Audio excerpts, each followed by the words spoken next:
ये डरावना वीडियो नेपाल का है। ये इमारत 5 मंजिला है और पानी उससे भी ऊंचा, और जो लोग यहां खड़े थे उन्हें 10 सेकंड का भी मौका नहीं मिला।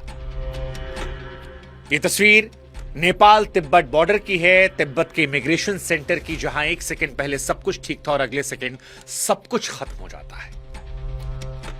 ये तबाही जो आज नेपाल ने झेली, इसे पूरी दुनिया ने आज देखा, और जब देखा तो दुनिया की रूह कांप गई, क्योंकि तिब्बत से निकला सैलाब नेपाल को रौंदता हुआ गुजरा है।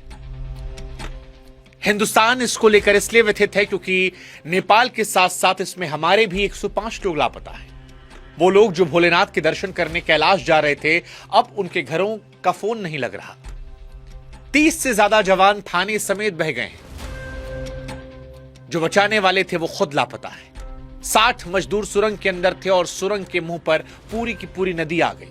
बांध टूटा, हेलीकॉप्टर बचाने पहुंचा था, लेकिन खाली लौटना पड़ा क्योंकि उतारने के लिए जमीन ही नहीं बची थी। और ये पानी रुका नहीं है, ये गंडक बनकर बिहार आ रहा है। 8 जिले अलर्ट पर हैं। लेकिन अगर आपको लगता है कि सबसे ज्यादा खौफ इन तस्वीरों का है तो आप गलत हैं, क्योंकि सबसे ज्यादा खौफ लापरवाही का है।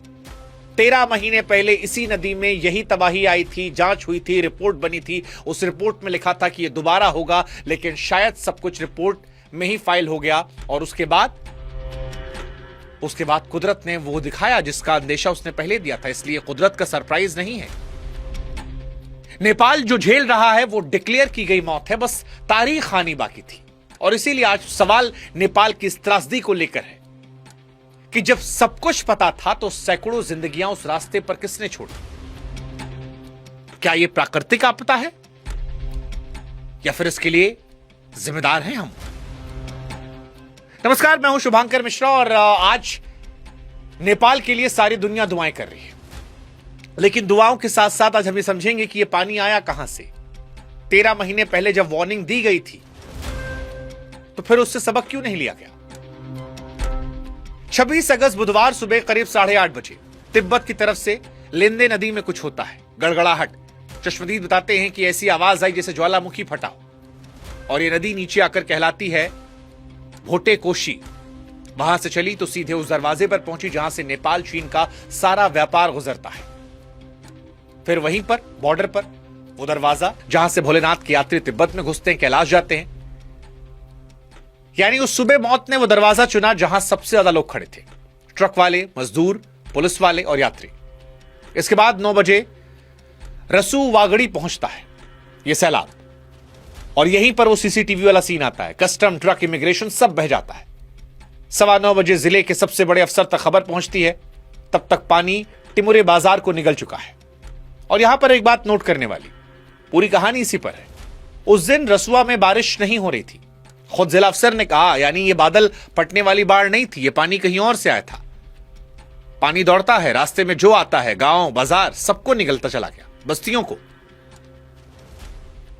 जितनी तेजी से आया उतनी तेजी से गुजर गया, और पीछे कीचड़, मलबा, सन्नाटा सब छोड़कर चला गया।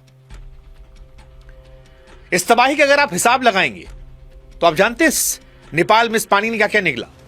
सबसे पहले रक्षकों को निकला। बॉर्डर से लेकर नीचे घाटी तक 3 के 3 पुलिस पोस्ट बह गए। 32 जवान लापता हैं, यानी जिनकी ड्यूटी थी बचाना, उन्हें ढूंढा जा रहा है। दूसरा, सुरंग के 60 लोग। लंगटांग हाइड्रो प्रोजेक्ट, पहाड़ के पेट में अंधेरे में काम चल रहा था। बाहर क्या हो रहा था कोई अंदाजा नहीं। सुरंग के मुंह पर पूरी नदी आई, अंदर से कोई खबर नहीं, सब बर्बाद। तीसरा, हेलीपैड बह गया, हेलीकॉप्टर को लौटना पड़ा, सड़कें कटी हैं। फौज के जवान चट्टानों के सहारे बच्चों को निकाल रहे हैं। बांध, उनको नुकसान पहुंचा। 216 मेगावाट के अपर त्रिशूली प्रोजेक्ट का बांध टूटा तो पहाड़ जितने सैलाब में बांध का रुका पानी भी जुड़ गया, त्रिशूली बाजार में घुसा और सब बहा ले गया। 13 पावर प्रोजेक्ट सब ठप में, और इंसान 22 मौत की पुष्टि हुई है। लेकिन यह आंकड़ा छोटा है क्योंकि लगभग 400 से संपर्क टूटा है। 291 विदेशी हैं, 105 भारतीय हैं, 37 एनआरआई हैं। सबसे ज्यादा तो कैलाश रूट पर है। अब एक ऐसी विडंबना है कि शिव के दर पर जाने वाले शिव की झीलों के रास्ते में फंसे हैं। हालांकि सभी लापता का मतलब मौत नहीं है। टावर बहे हैं, रास्ते कटे हैं, लोग सुरक्षित मिल भी रहे हैं, आंकड़े हर घंटे बदल रहे हैं, लेकिन डर है। सीमा पार और बुरा हाल है। तिब्बत की वो पोर्ट जहां से कैलाश यात्री एंट्री करते हैं, वहां दर्जनों लोग बहे हैं। हालत ऐसी है कि खुद चाइना के शी जिनपिंग को सर्च का आदेश देना पड़ा। इधर नेपाल के पीएम बालेन शाह ने नदी किनारे लोगों सतर्क रहने की अपील की है। भारत भी मदद की बात कर रहा है। कहा जा रहा 88 को जिंदा बचाया गया है, 12 हेलीकॉप्टर लगे हैं। लेकिन कहानी खत्म नहीं हुई है। ऊपर पहाड़ों में पानी अभी भी रुका है। प्रशासन ने साफ कहा है कि एक और दीवार कभी भी टूट सकती है। लेकिन अब सवाल यह है कि जब बारिश नहीं हुई तो नेपाल में पहाड़ जितना पानी आया कहां से? और जवाब बड़ा आसान है। हिमालय के ऊपर ग्लेशियर है, बर्फ के पहाड़, धरती गर्म हो रही है, ये पिघल रहे हैं और पिघला पानी कई बार ग्लेशियर के ऊपर ही झील बना लेता है। और इसी झील की दीवार क्या है? चट्टान नहीं, बर्फ का मलबा। एक दिन ये टूटता है और पूरी झील एक झटके में नीचे। विज्ञान इसे ग्लोफ कहता है, देसी भाषा में पहाड़ पर टंगा पानी का बम। काठमांडू यूनिवर्सिटी के वैज्ञानिक कह रहे हैं कि बर्फ का पहाड़ नदी में गिरा, नदी ब्लॉक हुई, पीछे पानी जमा हुआ और वो दीवार फटी। उसी सुबह तिब्बत में 4.4 तीव्रता का भूकंप आया था। अब कोई कह रहा भूकंप ने गिराया, कोई कह रहा झील फटी। सब अलग अलग चला रहे हैं। लेकिन सच ये है कि ये बम इस घाटी में पहले ही फट चुका था। हमें पता था कि यहां ऐसा हो सकता है, तैयारियां नहीं थी। 8 जुलाई 2025 को यही नदी यही तिब्बत में सैलाब लेकर आई थी। 9 मौत हुई थी, 19 लापता थे। नेपाल चीन को जोड़ने वाला फ्रेंडशिप ब्रिज बह गया था और कैलाश यात्रा का रूट महीनों के लिए टूटा था। तब नेपाल सरकार, अंतर्राष्ट्रीय वैज्ञानिकों की सैटेलाइट रिपोर्ट में साफ साफ लिखा गया था कि फिर हो सकता है। और इसीलिए आज कुछ सवाल हमारे नेपाल सरकार से हैं कि एक सायरन की कीमत कितनी होती है? जुलाई 2025 के बाद यह हिसाब किसी ने क्यों नहीं लगाया? तिब्बत के टिमरे तक पानी को पहुंचने वक्त लगता है। 10 मिनट की वार्निंग सैकड़ों जाने बचा लेती, पर 10 मिनट किसने खाए? सवाल नंबर 2 चीन से भी है। झील तिब्बत में है, मॉनिटरिंग चीन के हाथ में है। जुलाई 2025 के बाद नेपाल के साथ रियल टाइम क्या डेटा शेयरिंग शुरू हुई थी? और अगर हुई थी तो फिर यह दिन क्यों देखना पड़ रहा है? ये सारे सवाल हैं। और मान लेते हैं कि हर झील मॉनिटर नहीं कर सकते, कम से कम घाटी में सायरन तो लग सकते थे। उस घाटी में जहां 13 महीने पहले तबाही आई थी। कई तस्वीरें ऐसी हैं जो डराने वाली हैं, जैसे जेसीबी ड्राइवर वाली रही।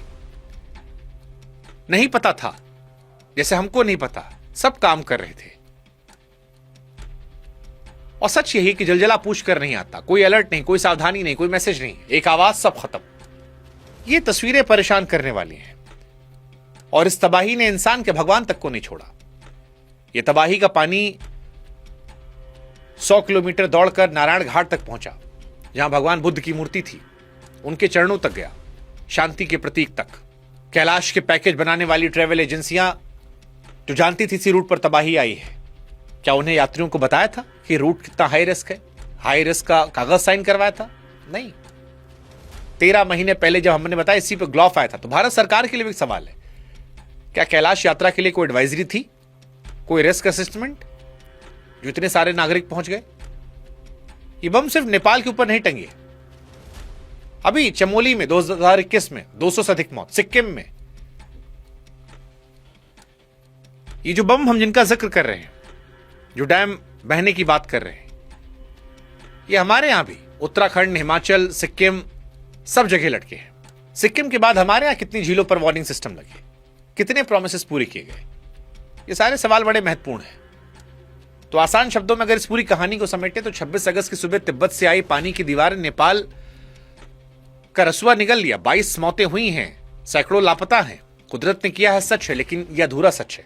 पूरा सच यह है, कुदरत ने 13 महीने पहले रिहर्सल किया था, वार्निंग दी थी, लिखित दी थी, लेकिन हम नहीं समझे। बाढ़ कुदरत भेजती है, लेकिन बिना वार्निंग के मौत वो सिस्टम भेजता है। बाकी आप पर कोई अपना फंसा हुआ है तो भारतीय दूतावास काठमांडू के इमरजेंसी नंबर स्क्रीन पर हम आपको बता दे रहे हैं, +977 9851 316807। और भी कुछ नंबर है 9851 289 445। हिम्मत मत हारिए, लोग मिल रहे हैं, जो अपडेट होगी आप तक पहुंचाएंगे। लेकिन इन घटना को आप प्राकृतिक घटना मानते हैं या इंसान की लापरवाही का नतीजा, या दोनों? जवाब आप कमेंट सेक्शन में जरूर लिखिएगा।